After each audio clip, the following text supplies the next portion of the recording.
여러분 3월 22일 금요일 오늘 우리가 시편 35편 36편 말씀을 함께 보겠습니다. 제가 교재 28페이지 읽겠습니다.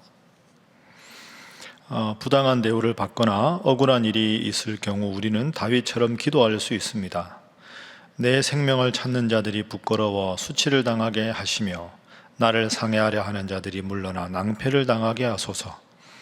우리 하나님께서는 가난한 자를 강한 자에게서 건지시고 궁핍한 자를 노력하는 자에게서 건지시는 분이십니다.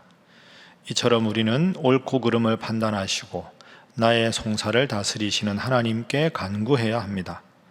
생명의 원천이 하나님께 있습니다. 우리는 주님의 빛 안에서만 이 세상을 온전히 바라볼 수 있습니다. 하나님을 아는 사람만이 하나님의 인자하심을 받을 수 있고 마음이 정직한 자만이 주님의 공의를 덧입게 됩니다. 35편, 36편 말씀인데요. 자, 35편 1절 보시면 여호와여 나와 다투는 자와 다투시고 나와 싸우는 자와 싸우소서. 방패와 손방패를 잡으시고 일어나 나를 도우소서. 창을 빼사 나를 쫓는 자의 길을 막으시고 또 내 영혼에게 나는 내 구원이라 이르소서. 자, 읽어보니까 어떤 느낌이 드십니까? 뭔가 지금 다윗이 적대적인 세력 앞에서 힘들어한다. 그러니까 하나님이 나를 대신해서 싸워주십시오. 이렇게 이야기하죠. 시편 35편의 배경은 우리가 여러 번 본 대로 다윗이 골리앗을 무너뜨리고 점점 백성들에게 인기를 많이 얻자 사울 왕이 이걸 시기해서 끝까지 다윗을 죽이려고 혈안이 돼서 쫓아옵니다. 그렇게 계속 사울 왕의 추격을 받으면서도 겨우겨우 목숨을 이제 극복하게 되고 위기를 모면하게 되는 상황에서 쓰여진 것이 시편 35편입니다. 그래서 우리가 방금 읽은 1절부터 3절까지 보면 하나님, 저는 힘이 없습니다. 하나님이 저를 도와주십시오. 나와 다투는 자와 하나님이 다투어 주시고 나와 싸우는 자와 하나님이 싸워 주십시오. 2절, 하나님이 나를 도와주십시오. 3절, 나를 쫓는 자의 길을 막아 주십시오. 계속 하나님 앞에 간구합니다. 여러분, 다윗이 지금 나약한 사람이 아닙니다. 다윗은 전쟁의 용사입니다. 그런데 내가 아무리 용사하고 전쟁에 능하다 할지라도 아주 적은 수의 오합지졸로 최정예 부대 사울의 군사를 대항할 수는 없습니다. 이럴 때 가장 지혜로운 방법은 하나님 앞에 기도하는 겁니다.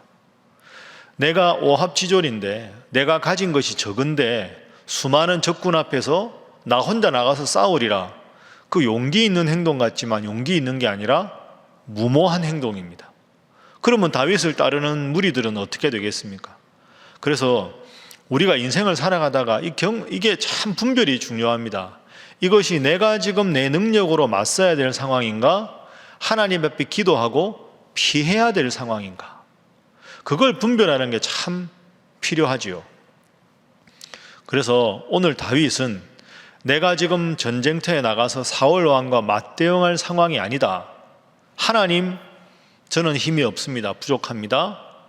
하나님께서 대신 저를 위해서 싸워주십시오. 이렇게 이야기하고 기도하는 거죠. 첫 번째 기도 제목은 하나님께 모든 것을 맡기게 하소서 하는 것입니다. 여러분, 다시 생각하시죠?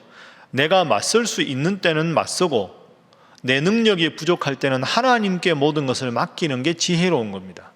다윗은 오늘 그런 선택을 한 것이지요. 제가 아주 좋아하는 기도가 있습니다. 20세기 미국의 가장 위대한 기독교 윤리학자 중에 한 사람인 라이놀드 니버라는 학자가 있습니다.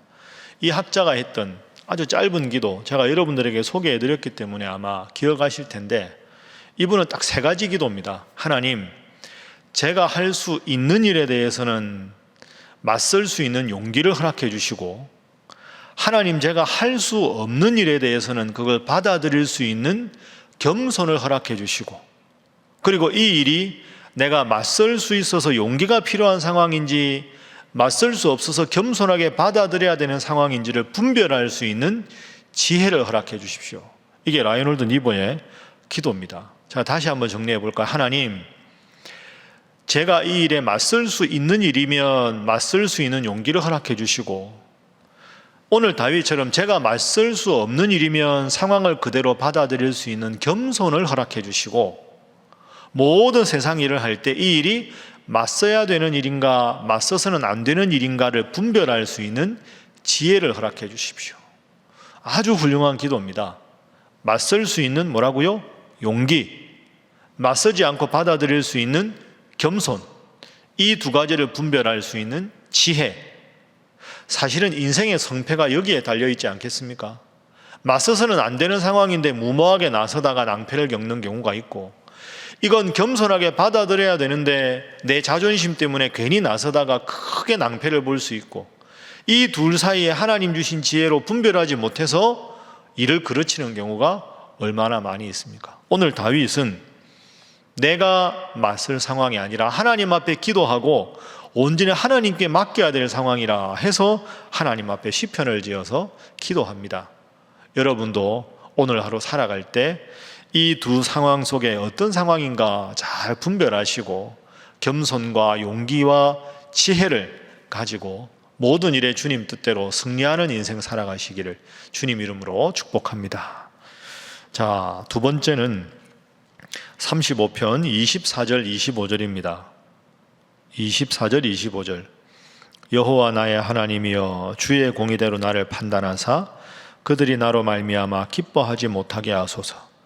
그들이 마음속으로 이르기를 아하, 소원을 성취하였다 하지 못하게 하시며 우리가 그를 삼켰다 말하지 못하게 하소서. 아멘.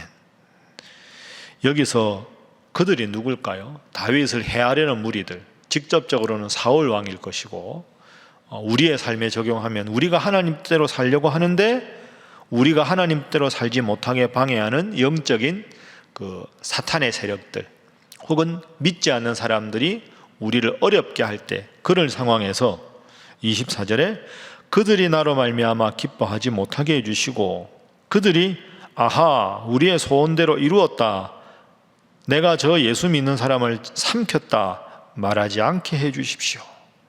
그러니까 오늘 여러분 두 번째 제목이 이것입니다. 주님, 나의 원수가 나로 인하여 기뻐하지 않게 하소서 하는 겁니다. 나의 원수, 나의 대적자들이 나로 말미암아 기뻐하고 하나님을 업수히 여기고 그런 일이 없게 해주십시오.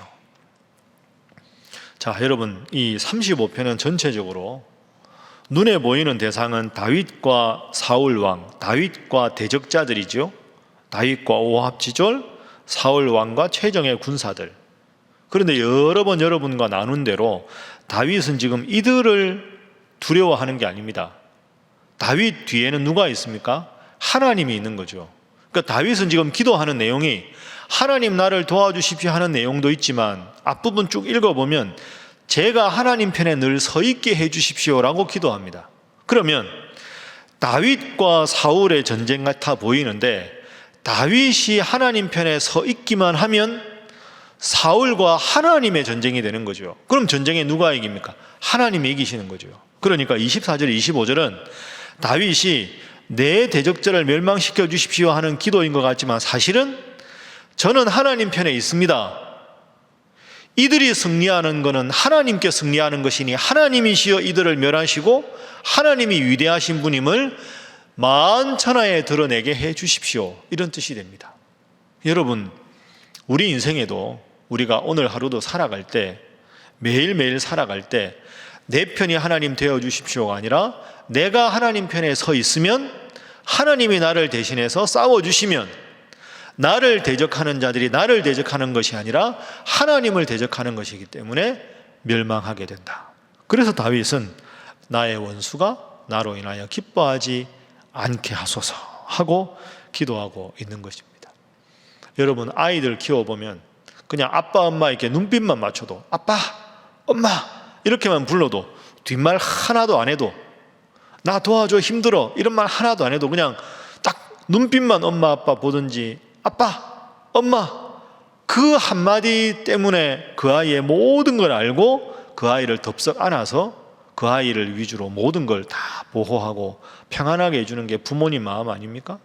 하나님 마음이 그 마음이 하나님 하고 부르고 우리가 하나님을 찾으면 하나님께서 우리를 대신해서 우리의 인생을 살아주시고 원수들로부터 우리를 해방시켜 주시고 구원해 주신다 하는 것이 오늘 두 번째 구원의 소식입니다. 오늘도 이 기쁜 소식 24절 25절이 하나님 여러분에게 주시는 약속의 말씀이다 믿고 힘들지만 승리하는 하루 살아가시기를 주님 이름으로 축복합니다. 자, 마지막 세 번째 기도 제목은 평생 주를 아는 자로 살게 하소서 하는 겁니다.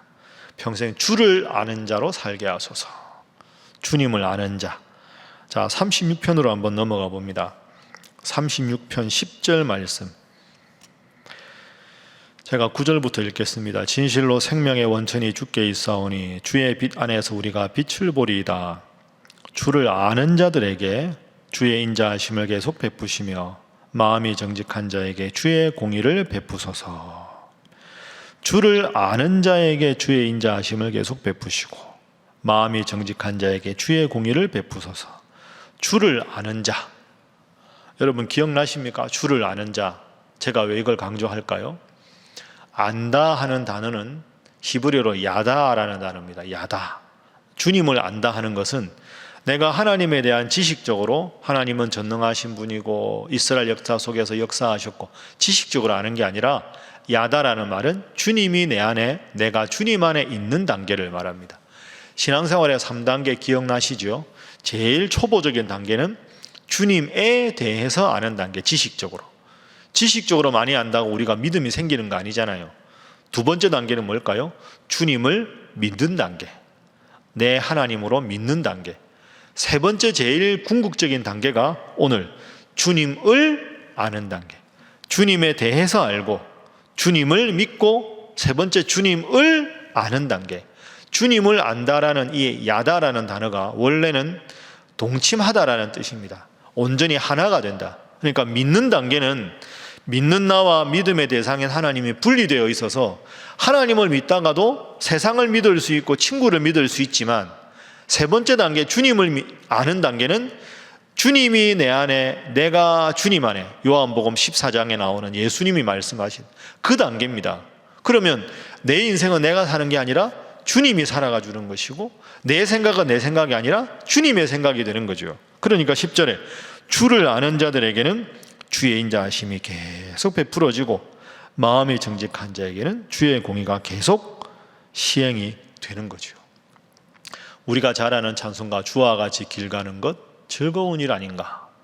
우리 주님 함께 주와 같이 길 가면서 주님이 내게 말씀하시고 내가 주님 뜻대로 살아가고 비록 코로나19로 점점 어렵고 힘든 일이 많아지고 우리의 인생에 더 불안과 걱정이 많아지더라도 외적인 상황과 관계없이 주님이 내 안에 내가 주님 안에 있는 그 큰 기쁨으로 형용할 수 없는 주님 주시는 위로와 평안으로 오늘 하루도 믿음으로 승리하는 우리 사랑하는 신일의 모든 성도들이 다 되시기를 주님 이름으로 축복합니다.